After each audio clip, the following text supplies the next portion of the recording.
What's up, guys? I'm Ryan with Ryan Epps Fishing. On today's episode, we back out here on Douglas Lake today, and we're chasing down some of these Douglas spring bass. So it's gonna be a good day, guys. Y'all sit back, relax. Hope y'all enjoy today's video.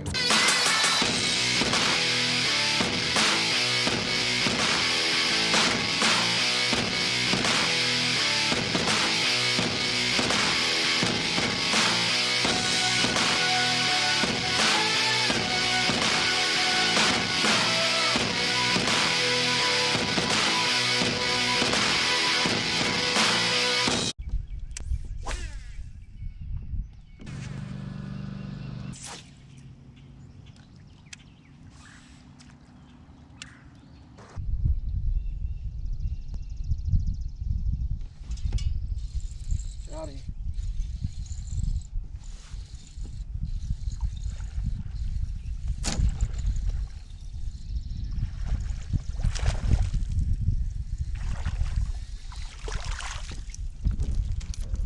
On the square bill.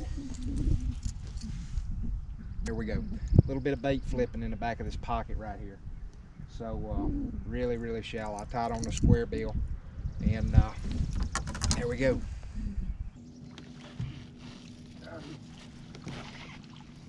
There we go. Oh, it feels like a good one. Yep, that's a good one. That's a good fish right there. Boom! Woo!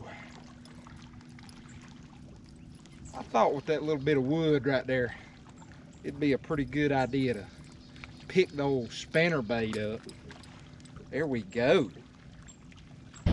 Started out running really shallow pockets, stuff like that this morning. Caught that one keeper in that shallow pocket on the square bill. Caught the other keeper backing out just a little bit on more of the 45-degree stuff on the spinnerbait. But just wasn't, all morning, just wasn't finding enough fish shallow. You know, I'm sure they're there. I just wasn't finding enough to be able to catch what we need to catch today to make this a productive day. So, just came out here and started graphing. Got on a graph, started looking at these primary points and stuff like that, some of these post-spawn points. And these post-spawn points, these primary points, will double as pre-spawn points too. So these areas that you want to look for are these areas that you'll have pre-spawn fish and post-spawn fish. You know, they're just moving in and out and schooling up on these points. We're gonna fish deep the rest of the day. We're gonna look for schools and then try to put them schools in a tracker. Sounds good? Let's do it. See them right there? Right there chilling off that break. And we ought to be able to do something with those. So, sitting right there in about 18 foot, from 14 to 18. Top of that little break right there is 14 foot. So, see what we can do with them. Man, oh man, I feel good about that. Woo, do I feel good about that.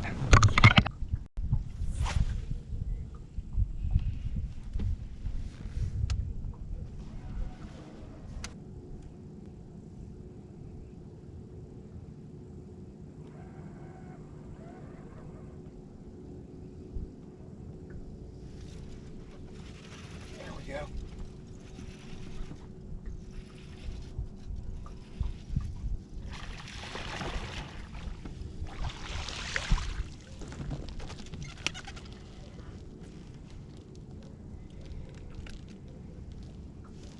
Boom, baby.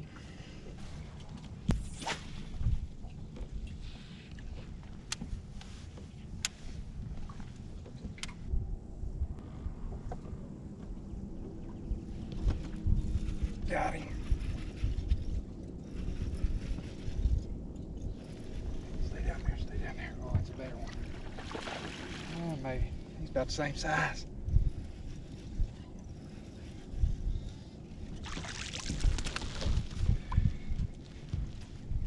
Spit a big old shad. spit up a big old shed. There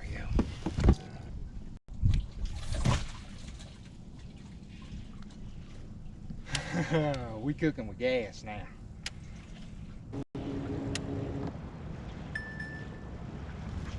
Got that one.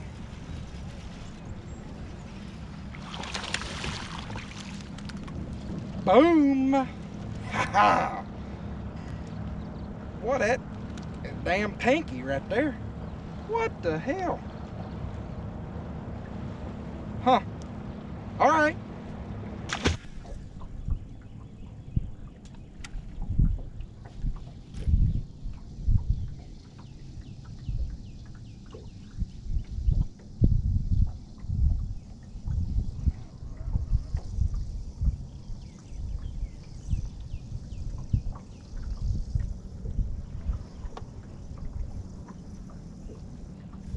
Got him.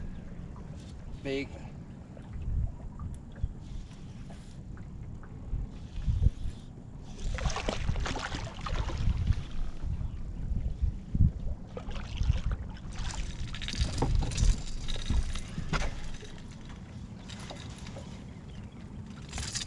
Oh, we got it fired up now.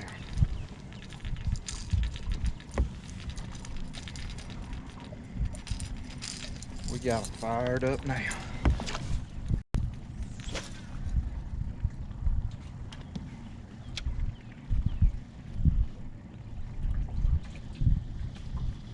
I just switched up to that crankbait there and want to keep them honest.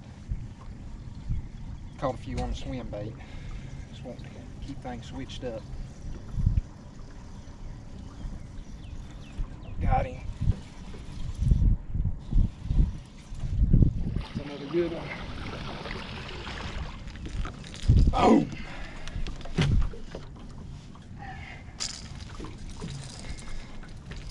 There we go.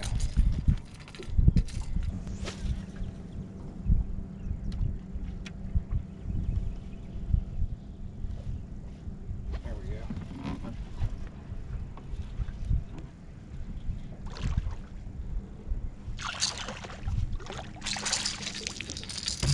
Yes, sir. Ha-ha.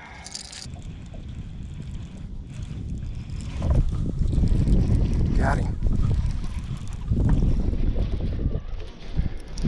Yes, sir.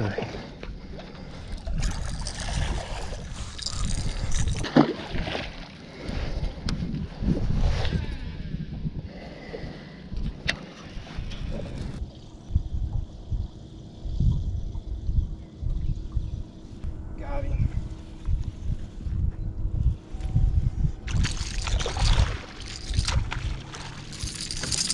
Oh, we gotta hurry. We gotta keep going.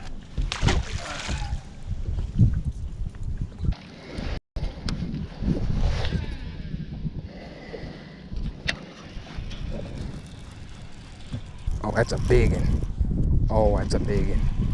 That is a big one. And no, ain't no bad one. Ain't just a puller.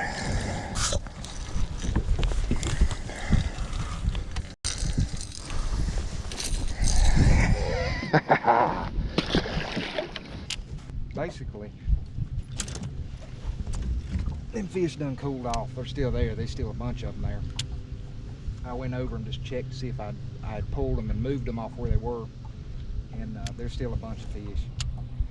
So, next step, I'm gonna break out the spoon. Ain't no big spoon, ain't no hubcap, but sometimes that spoon will get them fired back up.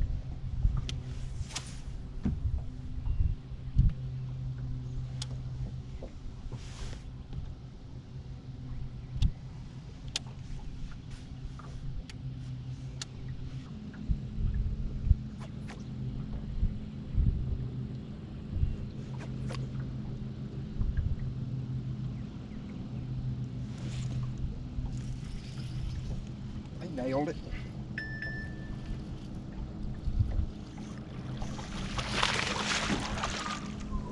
That's a good one. Boom! Tell me that's sucker right there, ain't it nice?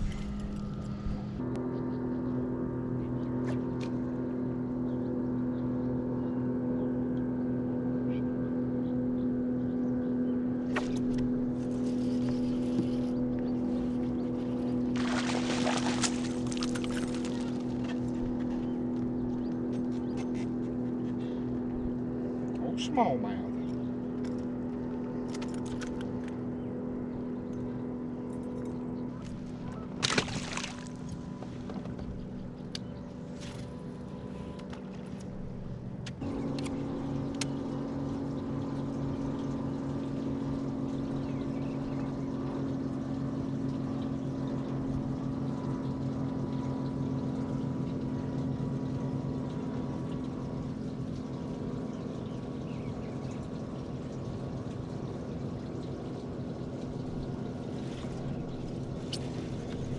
Oh, yeah.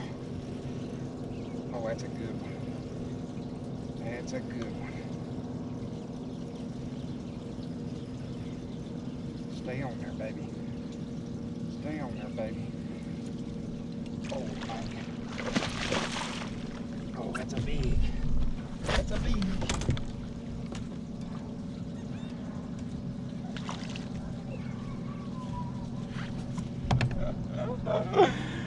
Oh, son. Oh, they done showed up now. That's old Moby. That is old Moby. Woo!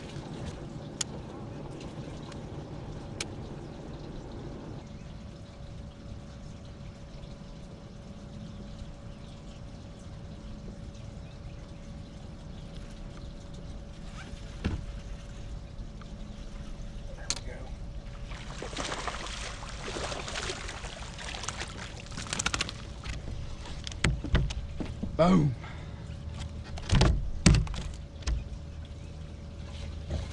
There's another one.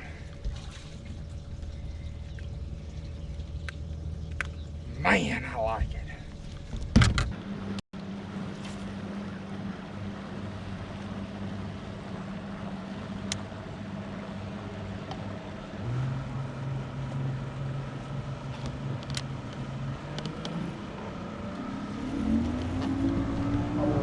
Baby.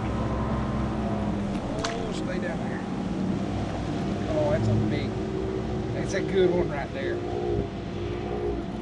Come on. Oh, that's a big. Oh, don't do that. Boom. Woo!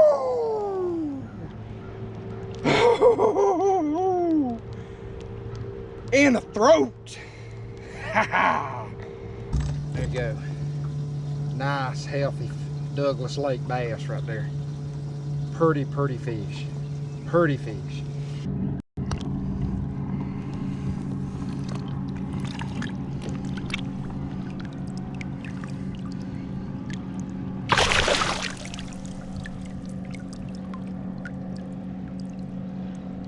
All right, guys, let's talk about what worked today. Now, let's start off this morning. Like I say, I've been out here like a half a day total in the last 3 weeks or so. So we really got behind on keeping up with the fish and what's going on out here. So we kind of had to start from ground zero. We're in that time of year where you can have a lot of different things going on. You can have pre-spawn fish. You can have fish on bed. And you can have post-spawn fish. A lot going on right now, and I think that's kind of the deal that we've got. The biggest thing that's played a role on this lake, I think this year, we have had one of the wettest springs I've ever seen. Up and down water levels, very inconsistent. And I think that's played a big role in how funny the fishing has been this spring. It's been a pretty tough spring, to be honest with you, for me anyway. But I am a deep water fisherman. That's what I enjoy doing most, and I just wasn't finding enough fish shallow. There's a lot of guys fishing shallow. I was getting frustrated beating the banks, and so about 11 o'clock or so this morning, I said, you know, I'm just gonna go start graphing and seeing if there's enough fish out deep to put together a solid day. And started running some creeks, some pockets, targeting the primary points, secondary points, leading into those areas. And luck would have it, we ended up running across a really good school of fish right there. And I'm gonna show you what that school of fish looked like on the graph. So let's take a look at that school, and then we're gonna come back here and I'm gonna tell you exactly how we caught those fish today. I noticed a few fish schooled up down there. Didn't really think a whole lot about it. I can't zoom in here where this is just a screenshot, but you can see I actually just clipped the corner of this school. You can see here on side image, the reason this looks like this is because I went directly over this point, all right, perpendicular to it. But you can see these little dots right here. That's where I clipped the corner of that school. So those are bass right there. They're on both sides because I went directly over them. That's not a lot of fish right there.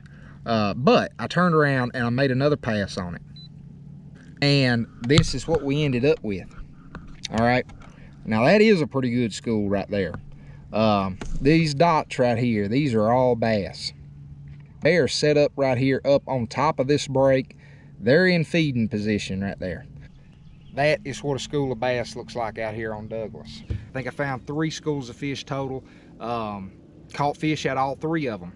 I had one spot there where you saw me catch the majority of my fish. That was the go-to today.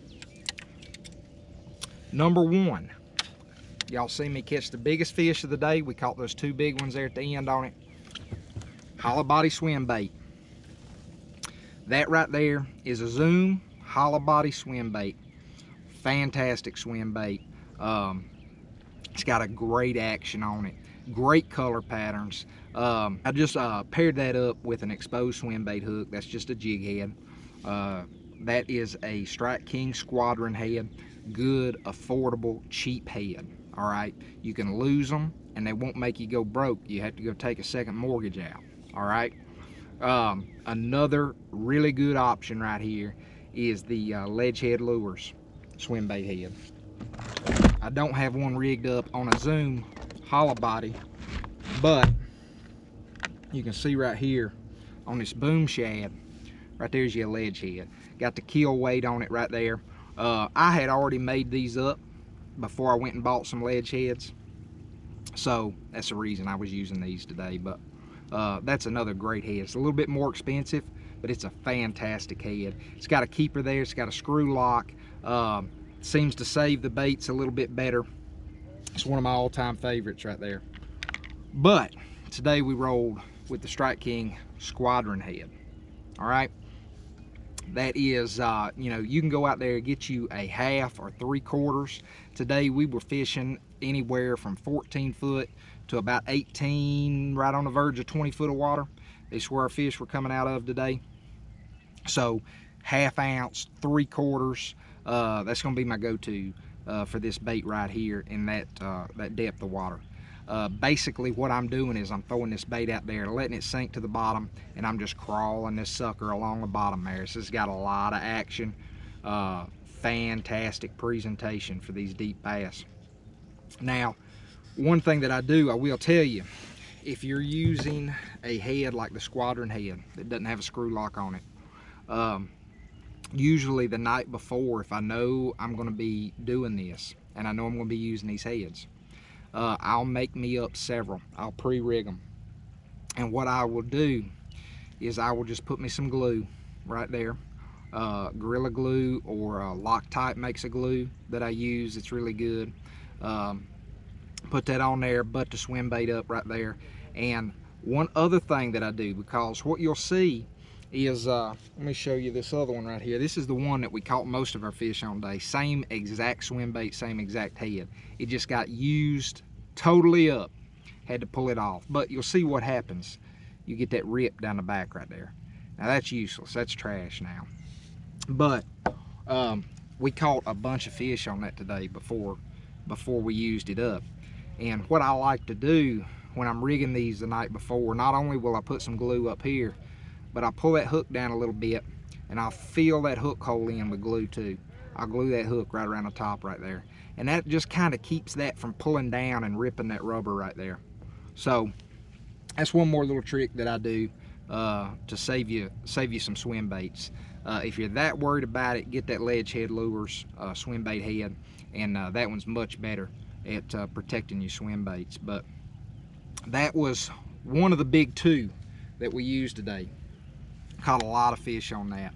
A lot of the fish that I were catching were choking up big shad, and it fit the bill. The setup that I'm throwing this on a Duckett Ghost. This is a 7'3" heavy. All right, that's an Garcia Revo SX medium speed gear ratio. All right, that's a 6-to-1 gear ratio. So it's in that middle of the road gear ratio. I can speed that swim bait up if I want to, but I can really slow it down and creep the bottom there. So I like the medium speed gear ratios for this technique. The line that I'm using, I don't go crazy with it. Today we have got 12-pound fluorocarbon on there. All right, it does the job. We didn't lose a fish today. We didn't break one off. Very, very strong line. 12-pound fluorocarbon. That's what I'm using. Now, let's get into the other player.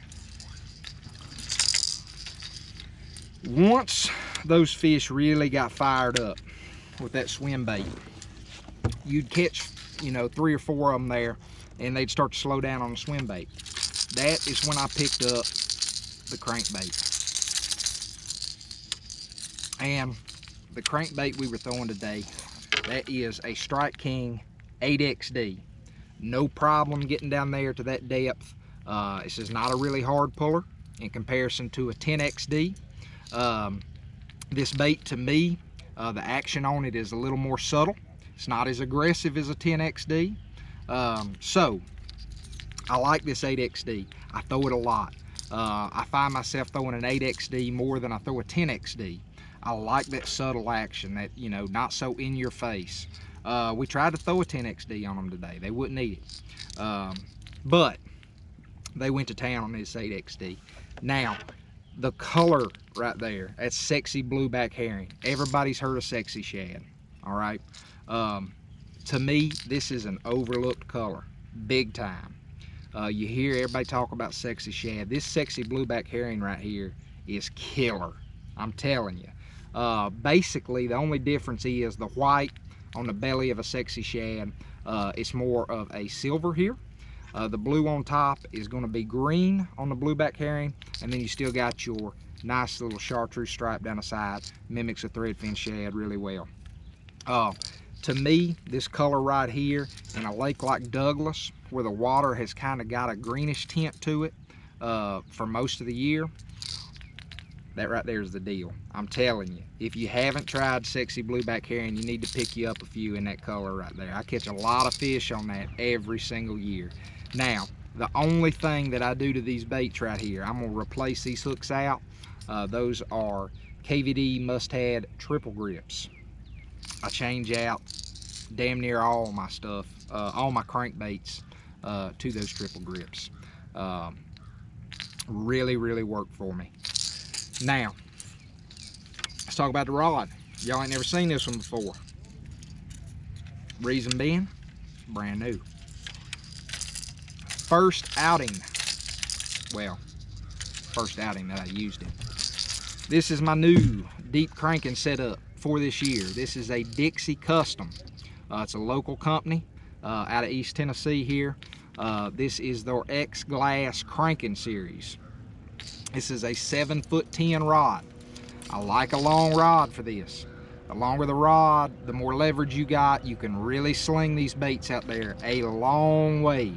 And a long rod, 7'10", 8 foot, you know, really, to me, 7'6" is a must. So 7'6" and up is what I'm going to use for this technique right here. Now, what you all are accustomed to seeing me crank these deep crankbaits on is a Bass Pro Shops cranking stick. That's a composite rod. All right, you see me crank shallow with a graphite rod. I like to crank shallow with graphite. I've used a composite rod for a long time. I've never really held a glass rod that I was a big fan of. But I came across this Dixie Custom. It is an all glass rod, and I gave it a shot. Now, long way to go before I put a seal of approval on it. I will tell you, this company's been around a while. They got a fantastic reputation. From everything I've heard, they stand by their rods 100%. I have never heard a bad thing about them. But we're gonna keep putting this rod through the paces this year. It's gonna get a lot of work this summer. And after all that's said and done, then I'll give you my final opinion on it there. But I will say today, I was very impressed with it. Cast great. I could feel everything that was going on down there. Today, it got an A from me. Now, the reel that I paired that up with, that's a Diawa Tatula 150. I like the 150 series on there over the 100s that you see on a lot of my other rods. That 150 has got a much deeper spool. That's another must for me. Deep cranking, I want a big, deep spool. All right, you're making bomb casts, really long casts. You're going down there really deep. You're gonna use a lot of line, okay? I want that big spool. You need a lot of line to do this. The gear ratio that I'm using on this is a 6.3 to 1 gear ratio. Again, I'm sticking in that middle speed gear range.